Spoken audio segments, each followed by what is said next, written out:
¿Quién cuida a quienes educan? Detrás de clases, evaluaciones y desvelos se esconde una historia de esfuerzo, ternura y vocación. Hoy abrimos un espacio para hablar de eso que muchas veces callamos, el desgaste emocional docente, pero también de su fuerza, su creatividad y su capacidad de levantarse cada día y seguir enseñando. Les doy la más cordial bienvenida a Quehacer Virtual. Hoy hablamos de resiliencia docente, cuidando a quienes educan.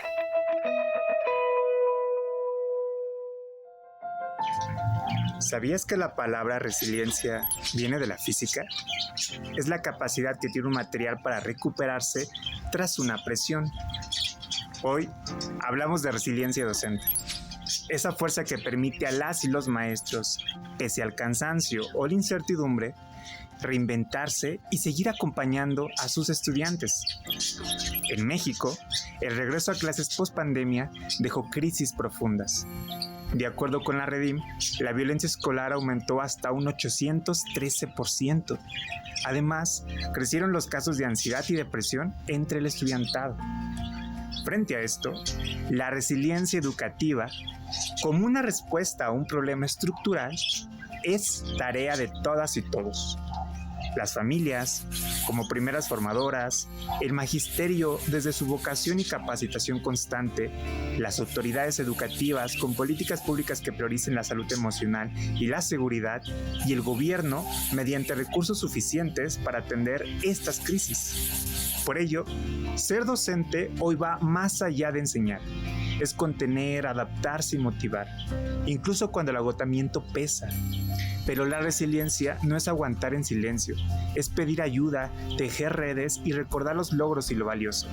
Esa clase que fluyó, el estudiante que se sintió escuchado, la vez que nos sorprendió su esfuerzo o el pequeño paso que hoy parece insignificante, pero que mañana será semilla. Por ello la resiliencia no es un don, es un músculo que se fortalece. Cuidar la salud emocional de los docentes no es un lujo, es proteger el corazón de la educación. Porque para sostener a otros, primero hay que saberse sostenido.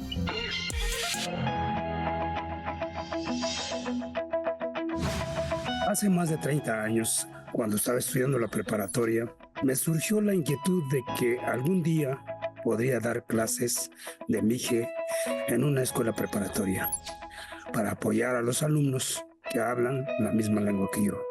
Pasaron los años, dejé de estudiar, pero esa chispa seguía dentro de mí. Un día me llamaron por teléfono y me preguntaron si yo podía dar clases de MIGE. Acepté sin pensarlo y sin saber realmente a lo que me estaba metiendo. Todo fue un fracaso.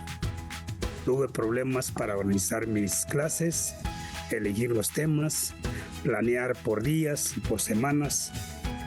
Además, no conocía los métodos de enseñanza de las lenguas. Con pena tuve que renunciar, pero esa experiencia me hizo pensar que qué difícil es la carga que llevan los docentes. Me puse a investigar qué carrera podía ayudarme a dar buenas clases. Así fue como encontré la pedagogía. Después estudié una maestría en la Universidad Autónoma Benito Juárez de Oaxaca. Y allí mismo me invitaron para dar clases de MIGE. Acepté con mucho gusto. Pensé que esta vez estaba listo. Pero qué sorpresa. Nuevamente sentí miedo, inseguridad, desesperación y ganas de abandonar el puesto de docente. Porque aunque ya había terminado la carrera de pedagogía, no tenía experiencia de dar clases y menos la experiencia como docente de la lengua MIGE. Y peor aún, que la lengua MIGE era algo que no se enseñaba en las escuelas, ni existían libros de texto con métodos y buena planeación didáctica. Podría enumerar varias experiencias agradables de mi formación, en el sentido de cómo me apoyaron los maestros en mi autoestima, seguridad personal, confianza y fortalecimiento mental. Siendo docente y con una formación resiliente, producimos resiliencia y resolvemos muchas situaciones difíciles. porque cada docente lucha y batalla en forma individual a la hora de las realidades, pues aunque quisiéramos solicitar algún apoyo a los compañeros maestros que tienen más experiencia, a veces ellos no tienen tiempo o no hay ese espacio para intercambiar dificultades. Y qué bueno si desde la carrera y desde las clases, los profesores puedan transmitir seguridad y amor a los alumnos para formar sujetos seguros y con mucha autoestima ante cualquier situación. Ahora es tiempo de presentarles a nuestros invitados especiales para que nos guíen a través del mundo de la docencia. Tenemos con nosotros a un psicólogo especialista en adicciones de los Centros de Integración Juvenil, donde ha participado en la coautoría de las publicaciones Habilidades para la Vida, Guía para Educar con Valores y Desarrollo de Habilidades Socioescolares, ambas encaminadas al desarrollo de experiencias socioemocionales. Y en la parte docente, participó de 2008 a 2016 en el programa de actualización docente de la UNAM, impartiendo el diplomado de Docencia y Diseño de Estrategias Didácticas Innovadoras y Constructivismo. Y desde el 2020 es ponente del curso Manejo del Estrés en el Trabajo Docente en el marco del programa de actualización y superación docente de la DEGAPA en la UNAM. Con ustedes, Rafael Cortés Fuentes. Y compartirá el espacio con una maestra que se mantiene actualizada en el área pedagógica, tecnológica y disciplinaria, habiendo cursado más de un centenar de talleres y diplomados enfocados en la mejora de la práctica docente, el uso de las TIC, así como estrategias de evaluación y enseñanza. Ella tiene una sólida formación en el área de las ciencias químico-biológicas e imparte asignaturas en las prepas 2 y 7, además de hacer investigación educativa, participando en foros y congresos nacionales. Ha desempeñado un papel activo en los seminarios de análisis y desarrollo de la enseñanza, así como en eventos de divulgación científica, tutorías estudiantiles y organización de talleres y conferencias para alumnos, consolidando un perfil académico integral con fuerte vocación educativa. Les presento a Ana Lilia Saldívar Hernández. Sean bienvenidos al Quehacer Virtual.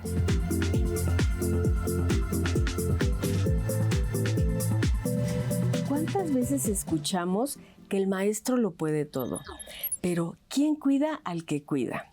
La resiliencia docente no es solo una palabra bonita, es una necesidad urgente. Significa reconstruirse después del cansancio, adaptarse sin perder el sentido de lo que hacemos, sostener a otros sin quebrarnos. Un dato que no podemos ignorar. El 52% de los docentes en México reportan altos niveles de estrés laboral, según el INE en 2023. Vamos a comenzar esta conversación con quienes han vivido esto de cerca. ¿Qué significa para ustedes ser docentes en este contexto actual? ¿Cómo ha cambiado esa vivencia con el paso del tiempo? Bueno, antes que nada, doctora, muchísimas gracias por la invitación. Y pues bueno, esta es una pregunta fundamental. El ser docente en cualquier nivel educativo va más allá de solamente la transmisión de conocimientos. En particular, cuando nosotros recibimos a los estudiantes en la Escuela Nacional Preparatoria, los recibimos en la etapa de la adolescencia, sí, que es la etapa en donde ellos están forjando su identidad. Entonces, nosotros vamos a tener un gran impacto en la vida de ellos.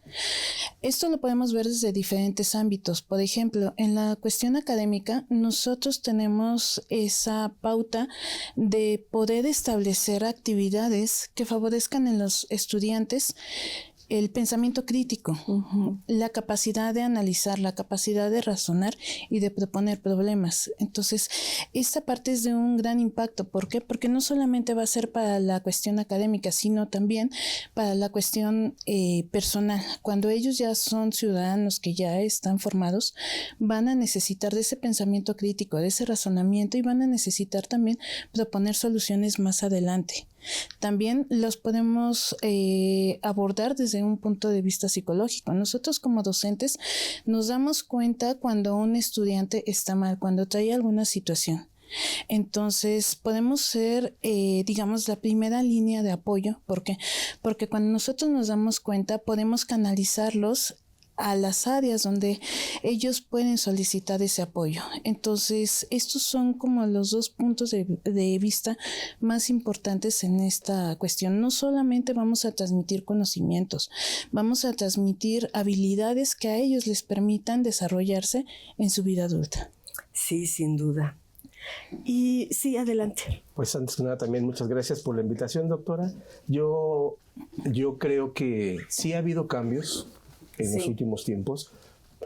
Particularmente ha sido la pandemia una situación que ha marcado como un antes y un después en varios aspectos, que viene precisamente como a resaltar, a remarcar la necesidad de poder trabajar, abordar o ampliar el conocimiento y el manejo de varias herramientas, porque a todos nos impactó como docentes, como personas, frente a nuestros grupos, en el trabajo con los estudiantes. Entonces, en varios niveles, ¿sí?, la pandemia vino a generar una necesidad de cambio, una necesidad de cambio para adaptarnos a las nuevas tecnologías, una necesidad de cambio para acoplar todos los programas de estudio, una necesidad de cambio para trabajar con tus propias emociones, para acoplar todas las necesidades académicas a los tiempos. Entonces, a final de cuentas, vemos que sí ha habido cambios y que nos han exigido como docentes el poder realizar nuestra tarea y nuestra función con el mismo compromiso, pero ahora sumándole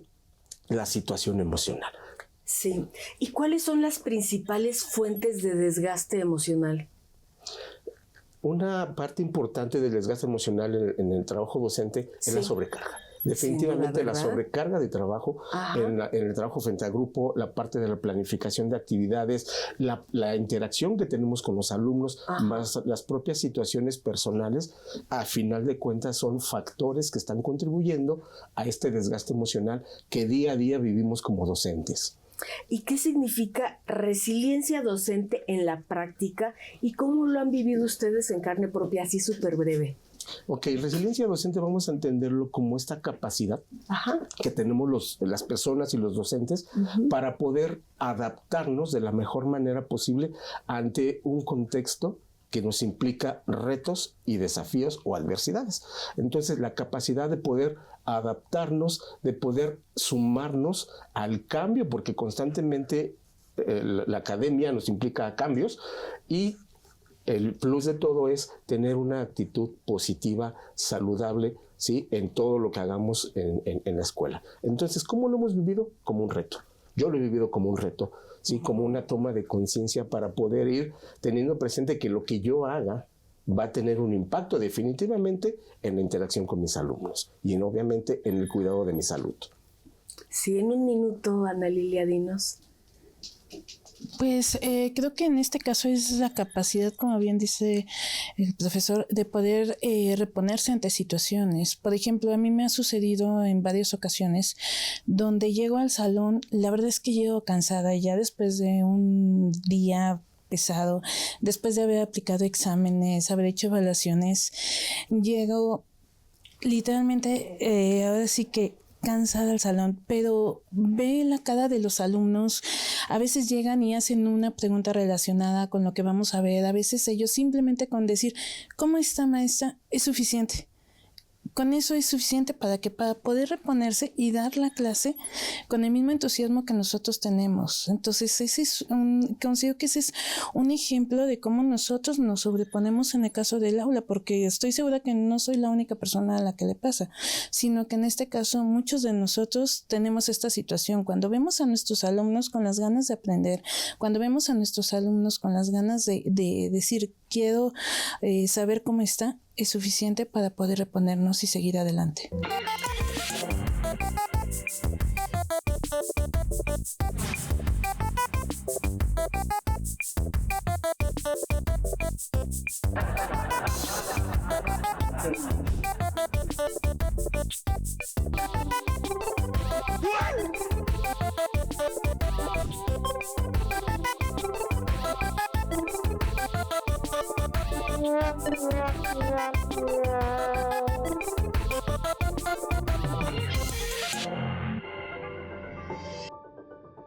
Hola, mi nombre es Quetzali Jugniarcuma Trujillo, soy hija del profesor Cirilo Cosme Gregorio.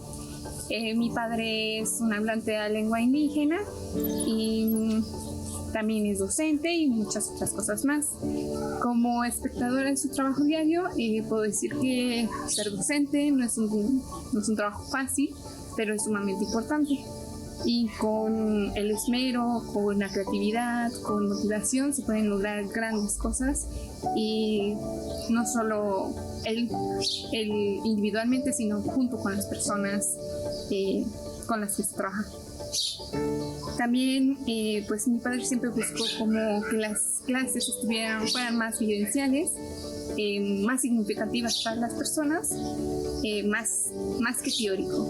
Entonces recuerdo mucho una vez que él llevó alimentos a la clase y fue como explicar todo el procedimiento de cómo se elabora, también su significado, y pues compartirlo junto con sus alumnas. Y eso fue la excusa para poder aprender cómo se nombran en la lengua, cómo se usa en la vida cotidiana. Y algo que me gustaba mucho también era que él utilizaba recursos reciclables, dándole pues una segunda vida a estos materiales, y pues también dando un ejemplo de respeto hacia el medio ambiente. Y pues verlo a lo largo de todos estos años ha sido muy inspirador para mí, sobre todo también por su historia de vida, por todos los logros que ha tenido a pesar de las dificultades, y hoy puedo decir orgullosamente que mi padre es un gran docente.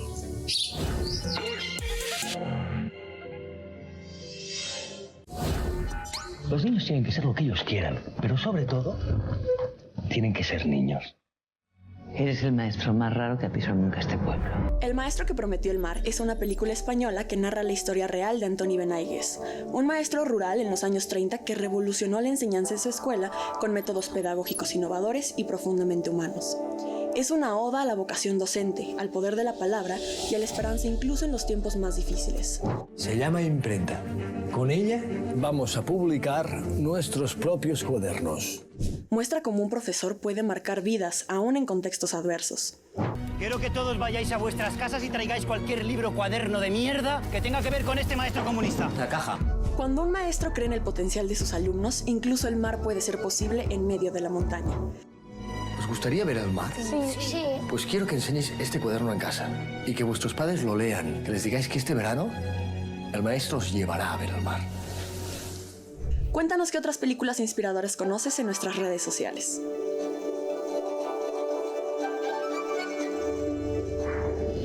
Y no solo es el aula, es el sistema, la sobrecarga, las emociones que cargamos. Según la UNESCO, el 65% de los docentes declaran no contar con suficientes recursos emocionales y materiales para enfrentar los retos post-pandemia, que es lo que nos decía Rafa.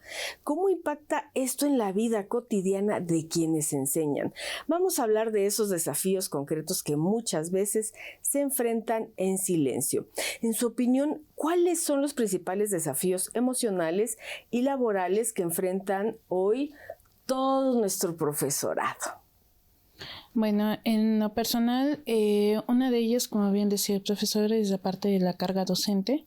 Eso es algo que nos va a dar esta pauta, la parte de las brechas que hay en conocimiento. Entonces eso provoca que tengamos una mayor carga emocional. De hecho, nosotros aplicamos una encuesta, en este caso en la Escuela Nacional Preparatoria, con docentes del Colegio de Química, con docentes del Colegio de Italiano, de Francés y de Alemán. Sí. E hicimos algunas preguntas para saber cómo se sentían ellos y los clasificamos en 5 parámetros. Si el cansancio era físico, si se sentían emocionalmente rebasados, si en este caso tenían un agotamiento emocional, una fatiga emocional, o si su bienestar emocional se veía afectado. Hicimos algunas preguntas nada más de manera general para poder hacer o determinar la percepción de los docentes en este caso. Y pues bueno, lo que nosotros vemos en la encuesta es que la mayoría de ellos presenta en este caso cansancio físico y va a presentar en este caso también una fatiga emocional. En este caso es importante recalcar que no va a tener un agotamiento emocional, que aquí es cuando ya nosotros estamos hablando de burnout. En este caso es importante. ¿Por qué se da esta cuestión? Pues lo que los profesores en este caso están haciendo énfasis es que lo que más los cansa son las actividades que están día a día, más que el hecho de tener un desgaste a largo plazo. Lo que más los cansa son las actividades que se tienen que ir solucionando de manera inmediata. Oye, qué interesantes datos nos has dado, que nos brindan información justo sobre lo que estábamos hablando, ¿cierto, Rafa? Claro, sí, definitivamente lo que comenta Ana Lilia es bien importante. Sí, en el trabajo docente nos encontramos cotidianamente con situaciones, sí, que afectan el estado emocional del docente, la parte corporal, sí, y esto nos lleva a la suma de un estrés, pero que se vuelve un estrés crónico que da lugar al burnout, sí, el agotamiento físico que impacta ya varias áreas de vida de la persona. ¿Sí? Y una de ellas, de las principales, es la salud. Por eso una parte fundamental en empezar a educar en habilidades socioemocionales, en la parte de la resiliencia, es el autocuidado. Es una cuestión importantísima que como docentes tenemos que empezar a priorizar, porque nos gana la docencia, nos gana la actividad, y entonces es fundamental empezar a ser conscientes, reconocer aquello que nos está afectando, porque de otra manera vamos a continuar en la inercia de estar en el día a día, y eso es un estrés que se vuelve crónico y con el paso nos lleva al agotamiento y que nos impacta ya de manera perjudicial varias áreas de vida. Qué profunda respuesta nos has dado, porque justo yo quería preguntar qué sucede cuando el docente llega al límite, pero siente que no puede parar, y también lo siguiente, porque va de la mano, ¿cómo influye la falta de recursos institucionales en el bienestar emocional del profesorado? Sí, el impacto, como lo recalco, es en primera instancia a nivel emocional. ¿Qué pasa a nivel emocional? Sí, pasan varias situaciones. El docente o la persona puede empezar a vivir en una situación, ¿sí?, de estar postergando, de estar alargando un malestar. Aunque lo reconozca, puede que no lo esté atendiendo como debería de hacer. Ay, qué fuerte lo que nos dice Rafa. Es decir, me doy cuenta pero no hago nada y postergo, lo aviento para después. Sí, es correcto. Así sucede, así nos pasa. Y entonces aquí lo importante, bueno, no solamente pasa eso, la otra es cuando me doy cuenta, pero ya tengo el dolor crónico, el malestar estomacal, el problema para dormir. Cuando ya empezamos a tener síntomas físicos que nos pueden llevar a una enfermedad, es cuando empiezo a tomar conciencia o es cuando empiezo a tomar acción para ver qué está sucediendo conmigo, ¿sí? Porque la inercia que está atrás de eso, está el compromiso docente, es lo que nos impulsa mucho a seguir adelante a costa de nuestra propia salud. Es correcto. Sí. Y no nada más de la propia salud, sino también de la cuestión personal, porque en muchas ocasiones estas actividades nos rebasan tanto que no definimos nuestros tiempos, entonces se ve impactado también el tiempo familiar, se ve impactado el tiempo de descanso, entonces no nada más es esta cuestión laboral o física, sino también personal y familiar. Así es. Oigan, ¿y ustedes han identificado diferencias en los retos según el nivel educativo, según el contexto, o es generalizado? No, de hecho es evidente que en cada uno de los niveles va a haber diferentes situaciones. Por ejemplo, en el caso de Prepa 2, nosotros tenemos iniciación, que son, digamos, los años equivalentes a secundaria. Entonces, nosotros también interactuamos con este tipo de jóvenes y pues básicamente aquí, ¿qué es lo que se necesita?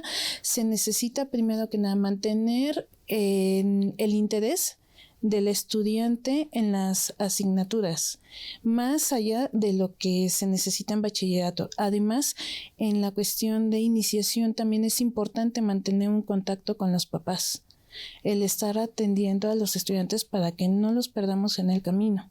En el caso de bachillerato ya es un poco diferente, porque ellos lo que necesitan ahora es el pase a la universidad. Entonces es otro enfoque. Son un poco más autónomos, sí, pero es ese enfoque de ahora estar atentos a que no pierdan el pase, que alcancen en este caso el promedio para poder tener la carrera que necesitan. En el caso de universidad, por ejemplo, ya son estudiantes mucho más autónomos, ya prácticamente ellos son los que se van regulando, y aquí el reto es mayor porque hay que ver cómo hacer para que el estudiante se siga manteniendo y que siga teniendo ese interés en nuestra asignatura y en todas en general para poder terminar su carrera en este caso. Bueno, pues entonces cada docente tiene su historia y por lo tanto también el alumnado la suya, ¿cierto? Agradezco mucho este espacio que me han brindado.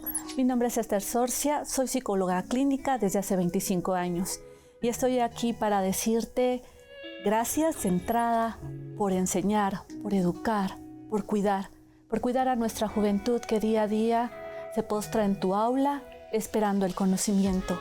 Estoy aquí para decirte, cuídate y cuida a los tuyos. En la clínica he visto a los profesores que llegan acompañando a su familia porque mucho educan en el afuera y en el adentro por el cansancio, por la rutina, y me han dicho literal, ya no quiero seguir educando, estoy cansada.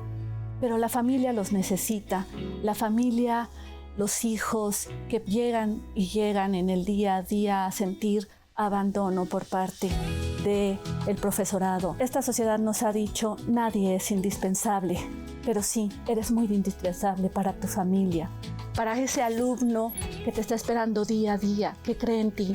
Eres elemento de cambio. Nos vemos pronto, pero no en la clínica. Que estés muy bien. Bye.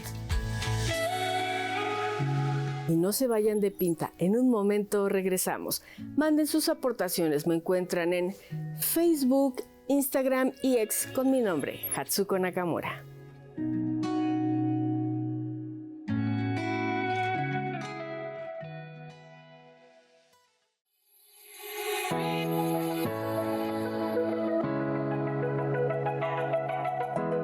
Muchas gracias por continuar con nosotros. Vamos ahora a nuestra siguiente sección, la influencer educativa.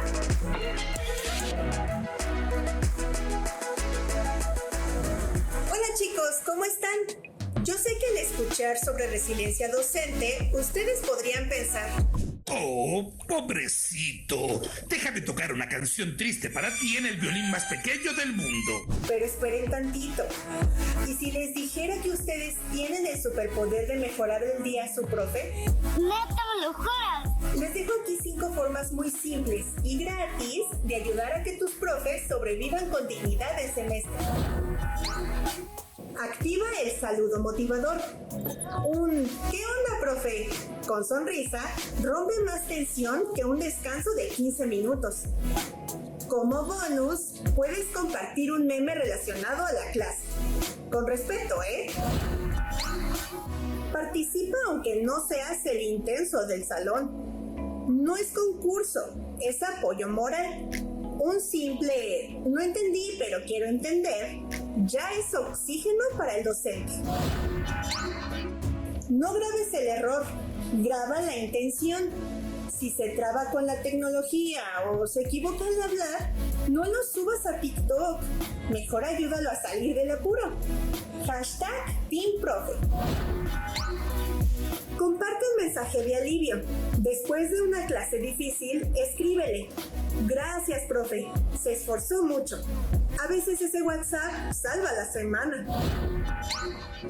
Recuerda que es humano, no un robot o una IA. Tiene vida, sueña con vacaciones y sí, también se cansa. No es drama, es realidad.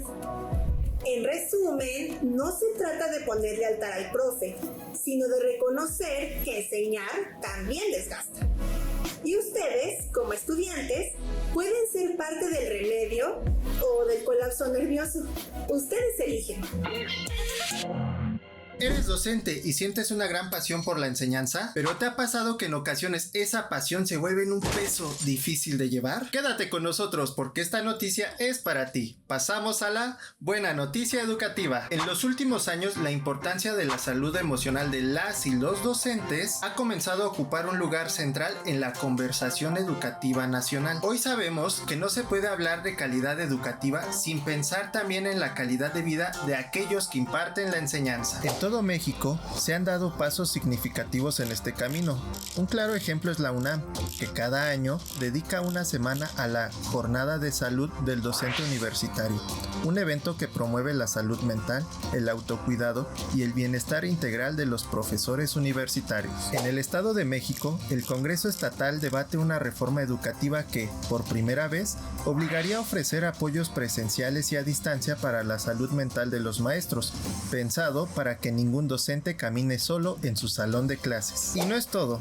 En Guanajuato, cerca de 600 docentes de educación primaria participaron el año pasado en una jornada formativa centrada en la empatía y el autocuidado, demostrando que este tema no solo está siendo discutido, sino también activamente practicado. Además, en todo el país, los cursos de formación continua ya no son solo actualización pedagógica, incluyen módulos para reforzar la resiliencia, porque entender que nuestra vida personal y nuestra vocación están entrelazadas es el primer paso para impartir clases con energía y calidez. De este modo, resulta esencial comprender que la resiliencia docente no es un reto personal, sino una responsabilidad compartida que necesita redes de apoyo, empatía recíproca y un compromiso social firme con el bienestar de quienes enseñan. Les habló Byron Olivares y nos vemos la próxima con otra buena noticia educativa. A veces una pausa bien pensada vale más que una jornada maratónica. Las pausas activas, los círculos de diálogo, los apoyos institucionales y la autoescucha se han convertido en claves del autocuidado docente. En espacios como Espora, el CEFOP de la UNAM y otras iniciativas de acompañamiento emocional docente, se ha demostrado que crear comunidad es también una forma de resistencia. ¿Qué estrategias podemos cultivar para cuidarnos sin sentir culpa? Yo creo que hay varias como docentes que podemos implementar. Y vamos a empezar por el contexto más amplio. Se llaman habilidades socioemocionales. Como parte de las habilidades socioemocionales que entran en la resiliencia, está lo primero, aprender a regular nuestras emociones, a reconocerlas, ¿sí? A no negar lo que estoy sintiendo. Cualquier emoción que esté viviendo en mi día a día, no negarlo, no minimizarlo, no postergarlo. Darme la oportunidad de reconocer qué estoy sintiendo y ponerle un nombre, expresarlo, ¿sí? Empezar por eso, por reconocer, expresar lo que estoy sintiendo. Y ahí viene la otra estrategia sumamente importante, la importancia de la red de apoyo, de tener a alguien con quien platicarlo, con quien hablarlo, con quien expresarlo. Puede ser un compañero docente, puede ser alguien de mi familia, puede ser asistir a estos espacios de ayuda y de apoyo psicológico. Es que esto que estamos hablando se llaman prácticas de autocuidado que deberíamos de promover con todo el profesorado, ¿cierto? ¿Han tenido ustedes alguna experiencia directa con espacios como Espora, como el CEFOP? ¿Y qué valor encuentran en estos espacios? Bueno, yo en lo personal sí he tenido contacto con Espora, aunque no de manera personal. Sino más bien acudo con ellos para solicitar asesoría, porque me han tocado alumnos en donde han tenido algunas situaciones médicas de carácter psicológico. Entonces, creo que también como docente un gran alivio es saber cómo trabajar con estos alumnos. Entonces, he acudido a Espora para saber qué hacer. Oye, tengo un alumno con esta situación, ¿qué puedo hacer? Y ya ellos van dando como esta orientación, puedes trabajar así, puedes trabajar así. O también en otras ocasiones he acudido precisamente porque cuando se acercan conmigo alumnos que tienen alguna situación complicada, pues bueno, voy y pregunto, oye, tengo este alumno, ¿cómo puedo hacerle para que ellos puedan tener contacto contigo? Entonces, si la situación es demasiado apremiante, hay ocasiones donde me han dicho, ¿sabes qué? Tráete tal día al alumno y vamos a atenderlo. O si ellos ya ven que esta situación es apremiante, sí, pero no tiene que ser enfocada en ese momento, me dicen, oye, dile que escriba un correo a tal dirección y todo, y nosotros le vamos a proporcionar una cita. Entonces, si bien no he acudido de manera personal, creo que también el tener ese apoyo institucional para saber cómo trabajar con los alumnos o cómo poder canalizarlos es una gran ayuda para no tener esta cuestión de estrés, de qué hago, cómo trabajo con ellos, cómo lo integro en este caso. Qué bonita práctica de cuidado para tu alumnado nos acabas de dar, Ana Lilia. Muchas gracias. Sí, en el caso, yo he tenido la experiencia en el CEFOP, más bien participando en procesos formativos y cursos para los docentes, sí, precisamente encaminados al manejo del estrés, directamente al manejo del estrés. Y esta experiencia ha sido sumamente enriquecedora, no solamente para mí, sino también para los participantes, para el docente, porque ellos les ha permitido, entre otras cosas, ¿sí?, darse cuenta, reconocerse, validarse, reconocer que ellos son una parte fundamental en el alumno, pero también reconocerse que son una parte fundamental para el cuidado de su propia salud. Entonces, a mí esa experiencia me permite compartir con los docentes diversas estrategias para el manejo del estrés, como le decía, la regulación de emociones, aplicar y aprender técnicas de relajación que son muy importantes, ¿sí?, poder expresarme, permitirme expresarme, aprender, muy importante, aprender cómo trabajar con mis pensamientos que de repente son los que me juegan mucho en contra, ¿sí? Estos pensamientos que le llamamos catastróficos o limitantes.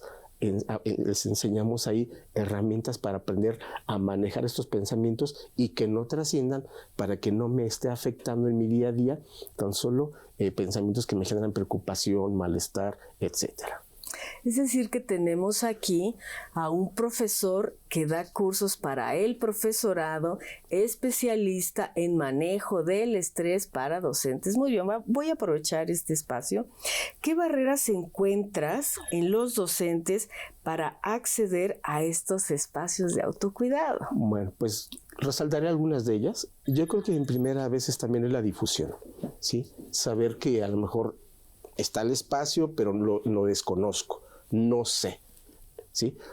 La segunda, está el espacio, pero vamos al punto, estoy en un nivel de estrés que prefiero seguir con mi día a día, mi compromiso docente, en lugar de generar o de asistir a cursos que me van a generar un beneficio. Sí. La otra es también, yo creo que también me atrevería a decirlo, un poco el estigma o la falta de cultura del autocuidado, ¿sí? En términos generales, ¿no? Decir, bueno, pues esos cursos no me van a servir de mucho, voy a ir a perder el tiempo, como para qué voy, quién sabe quién lo vaya a dar, cosas de este tipo, que a final de cuentas es un estigma que podemos tener, una barrera, ¿sí?, que podemos tener para poder asistir a estos espacios que son sumamente importantes y que yo agradezco el que se estén abriendo y se estén fomentando mucho, porque son sumamente necesarios.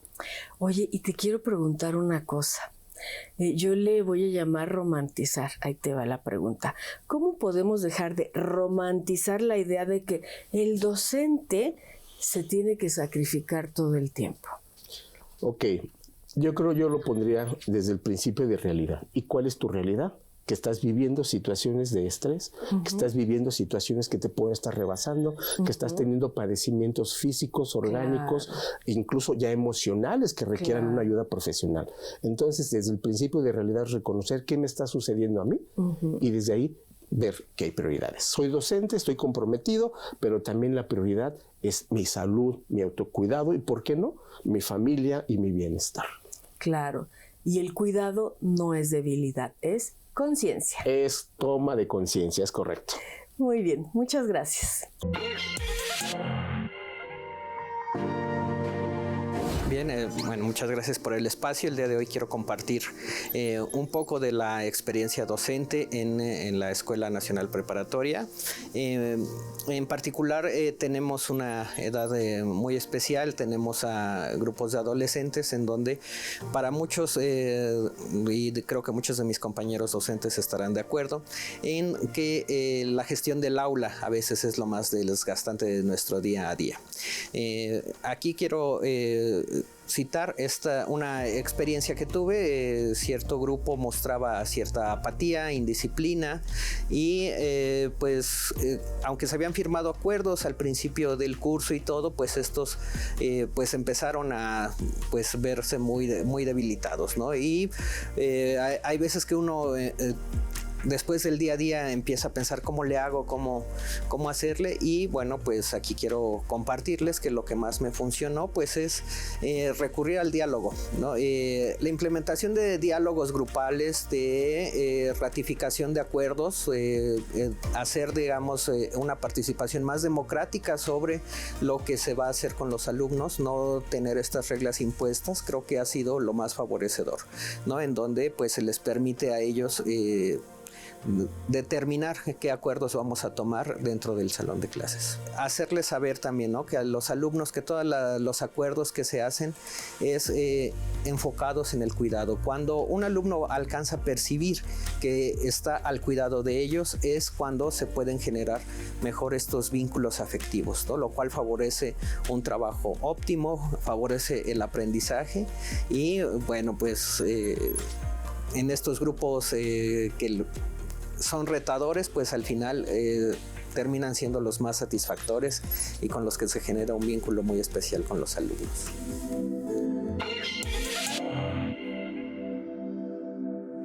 Hola maestros, soy psicóloga humanista y psicoterapeuta gestalt. El primer ejercicio consta de tomar una hoja de papel en blanco o una hoja reciclada. Tomar un plumón, una crayola, un lápiz, lo que tengas a la mano, y empezar a rayar. Intenta sacar la emoción, la frustración, el enojo de tu cuerpo haciendo eso. Una vez que sientas que ya expresaste tu emoción, puedes hacer ejercicios. Imaginando que todo lo que te angustia, todo lo que te estresa, está aquí. Puedes hacer la bolita y tirarlo en tu bote de basura más cercano. El segundo ejercicio consiste en buscar una silla, un asiento donde puedas hacerte bolitas hacia enfrente, tus puños cerrados y los deditos de tus pies también hechos bolitas. Y vas a presionar todo tu cuerpo. 1, 2, 3, 4, 5 y sueltas. Te estiras hacia arriba, hacia los lados, hacia un lado, hacia el otro. Relajas todo tu cuerpo y una vez más, toda la presión que puedas. Cuentas 1, 2, 3, 4, 5 y sueltas. 1, 2, 3, 4, 5. De nuevo. 5 segundos de presión. 1, 2, 3, 4, 5. Suelta 5 segundos de estiramientos. Respira profundamente. Mueve tu cuerpo. ¿Qué tal? Mejor, ¿verdad? Estos son pequeños ejercicios que puedes utilizar cuando sientas que el estrés te está abrumando. Recuerda que tú también necesitas amor, atención y autocuidado. Si necesitas más apoyo, busca un psicoterapeuta. Cuídate mucho.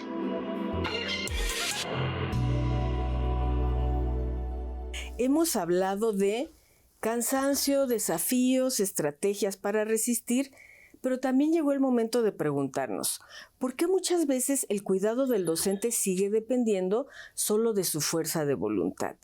La resiliencia no debe ser una carga más. Necesitamos instituciones que cuiden, políticas que escuchen, comunidades que sostengan. ¿Qué nos toca a cada quien como personas e instituciones para que cuidar a quienes educan sea una prioridad y no una utopía? ¿Qué cambios urgentes deben impulsarse desde las instituciones educativas para fortalecer el bienestar del profesorado? Bueno, yo creo que una parte importante es seguir abriendo estos espacios, como Espora, como CEFOP, sí, seguir impulsando estos espacios. Sí, me parece que habrá que hacer, vamos a ponerlo así, cambios, ¿sí?, en las políticas académicas dirigidas al docente, donde se tome en cuenta que al final de cuentas estamos sobrecargados de actividades y donde la salud física y la salud mental también es una prioridad. Entonces yo creo que eso se tendrá que reconsiderar, que valorar. La otra, seguir difundiendo estos espacios, seguir abriendo la oportunidad para que el docente acuda, incluso facilitarle espacios para que el docente acuda a este tipo de actividades que le permitan, ¿sí?, adquirir herramientas y, ¿por qué no? O sea, permitirle, facilitarle que tenga ayuda profesional si es el caso, ¿sí? A final de cuentas, yo creo que sí estamos ante un reto, ¿sí?, que la institución o las instituciones tendrán que valorar, que considerar. ¿Por qué? Porque no podemos seguir pagando el precio de nuestra salud tampoco, ¿sí? El compromiso docente lo vamos a tener todo el tiempo. Sin embargo, nuestra salud puede ser endeble y ponerla en riesgo. Excelente. Algo que también quiero hacer comentario es que no nada más creo la institución está trabajando en esto. También nosotros como compañeros, por ejemplo, en el caso de Plantel 2, ha habido varios compañeros que están en la parte de psicología que se han interesado en esta parte. Entonces, ahorita, por ejemplo, en la parte interanual, ellos dan cursos también acerca, por ejemplo, de yoga, por mencionar algunos, mindfulness, también cómo gestionar tiempos. Entonces la institución está trabajando, sí, pero también nosotros como compañeros, y creo que eso es importante para poder dar lugar a la formación de una comunidad de apoyo en este caso. Entonces la institución, los compañeros, y esto va fortaleciendo esta red. En términos de salud, esto le llamamos corresponsabilidad. La corresponsabilidad es fundamental para generar espacios saludables, para generar entornos saludables y para generar precisamente un bienestar tanto para la persona, el docente, como para la comunidad educativa escolar con quien interactúa. La corresponsabilidad como un factor importante de cambio. Y en ese sentido pienso que directivos, coordinadores, equipos docentes podemos crear la cultura del cuidado más allá del esfuerzo individual o del esfuerzo aislado, ¿cierto? Y desde lo personal, ¿qué decisiones han tomado ustedes para poner límites o redefinir esta relación laboral? Creo que aquí algo importante es el manejo de los tiempos, el poder establecer tiempos de trabajo. Digo, como docente sé que es difícil, pero el poder establecer, voy a trabajar de tal a tal hora para poder brindarme un descanso, para poder brindarme un tiempo con mi familia. Creo que eso es algo bastante básico, como decía el profesor, el poder reconocer nuestras necesidades para que no sea que hasta que ya tenemos alguna situación física pongamos atención en algo que nos ha estado llamando la atención desde hace un buen tiempo atrás. Yo sumaría, además de lo que comenta la maestra Ana Lilia, yo sumaría la parte de tener muy claros nuestros límites, ¿sí? Nuestros límites en varios sentidos, pero límites. La segunda, tener también o desarrollar la capacidad de saber decir que no, porque también hay momentos en que tenemos que decir no puedo. Ese es un punto importantísimo, decir que no, pero cuando vienen y piden un sinnúmero de cosas y el docente no sabe decir que no. Por eso es el desarrollo de habilidad socioemocional, para aprender a decir que no. Sí, y una más que me parece sumamente importante y que yo lo aplico en lo personal es no perder de vista aquello que a ti te genera bienestar en lo personal. ¿Por qué? Porque el día a día nos hace que vayamos abandonando cosas que nos nutren, que nos generan bienestar. Entonces, recuperarlo poco a poco, no dejarlo, aquello que me da bienestar, sea tiempo de calidad con la familia, tiempo personal, una lectura, una actividad física, pero no perder aquello que te genera bienestar. Me parece que ese es un punto fundamental del autocuidado. Que tendríamos que comenzar por reconocer, mirarnos y decir, a mí, ¿qué me genera bienestar? Es correcto. Muy bien. ¿Qué mensaje final dejarían a quienes enseñan con el alma cansada, pero con el corazón encendido? Bueno, en lo personal creo que es importante que den nombre a lo que ellos sienten, que reconozcan esta parte, que ellos puedan reconocer, estoy cansado, necesito un descanso, necesito hacer algo que me distraiga, que me relaje en este caso, y no dejarlo en esta parte de silencio, no te escucho, sino más bien, está sucediendo esto, ¿qué necesito? Necesito relajarme, necesito darle un nombre, estoy cansado, necesito descansar. Muchas gracias. A mí el mensaje que yo daría es a todos los docentes, en primera, mi gratitud hacia su labor. ¿Sí? Reconocer su labor, la labor que hacemos es importante. Y la segunda, invitarlos a que incrementen, fortalezcan o desarrollen sus habilidades de afrontamiento. ¿Sí? Tener yo le llamo su caja de herramientas para poder enfrentar los retos, los desafíos y las adversidades que en nuestra labor docente realizamos día a día y también fuera del espacio docente. Entonces, incrementar tus herramientas de afrontamiento, porque sí necesitamos como de diversos recursos para poder estar en un estado de bienestar, pero también saber manejar situaciones que pueden ser complicadas. Entonces, aprender, fortalecer herramientas de afrontamiento. Excelente. Y una cosa más, el reconocer los logros, porque a veces nosotros como docentes no reconocemos nuestros logros. Entonces creo que también eso nos va a ayudar a poder tener, a poder tener menos desgaste, a poder tener un mayor bienestar, reconocer lo que nosotros estamos logrando, lo que nosotros hacemos en este caso, que a veces nosotros mismos somos quienes ni cuenta nos damos de nuestros logros, ¿verdad? Exactamente. Y también me lleva a pensar, reconocer lo que hacemos bien, no darnos cuenta que hacemos bien, porque de ahí se derivan los logros también. Exactamente. Sí. Muchas gracias a los dos. Gracias de verdad por esta generosidad de haber compartido con nosotros y de abrir estos temas tan importantes y poner sobre la mesa otros tantos que no nos habíamos dado cuenta. Como hemos visto hoy, la resiliencia docente no es sinónimo de aguantarlo todo, sino de construir comunidad, dignidad y sentido en medio de lo complejo. Gracias. Muchas gracias. Muchas gracias.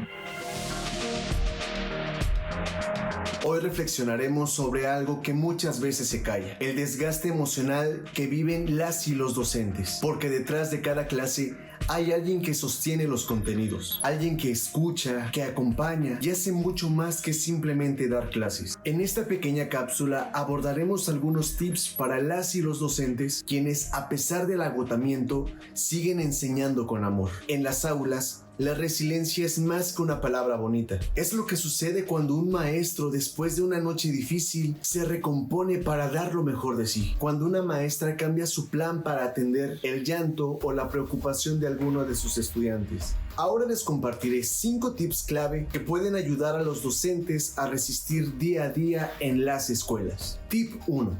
Comienza desde la conexión, no desde el control. Antes de enseñar, pregúntate, ¿cómo están tus estudiantes? Esta simple pregunta puede abrir más puertas que cualquier indicación escrita o consigna. La conexión emocional es una forma profunda de enseñar. Tip 2.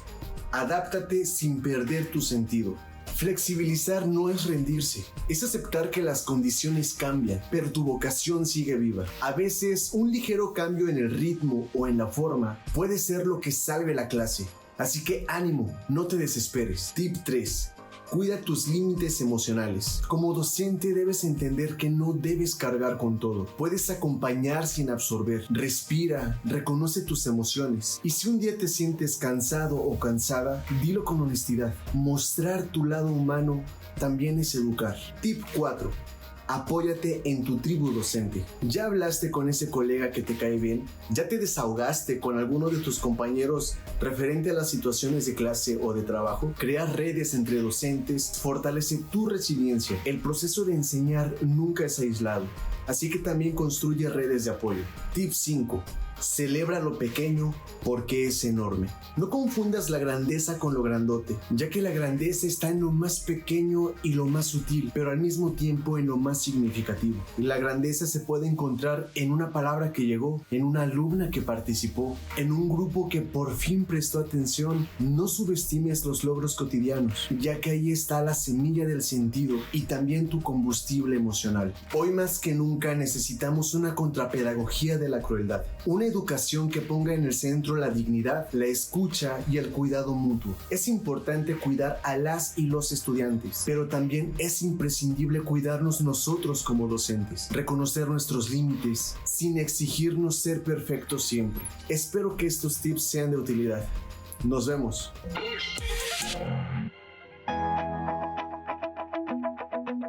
Quiero recomendarles un libro profundamente humano, El proceso de convertirse en persona, de Carl Rogers.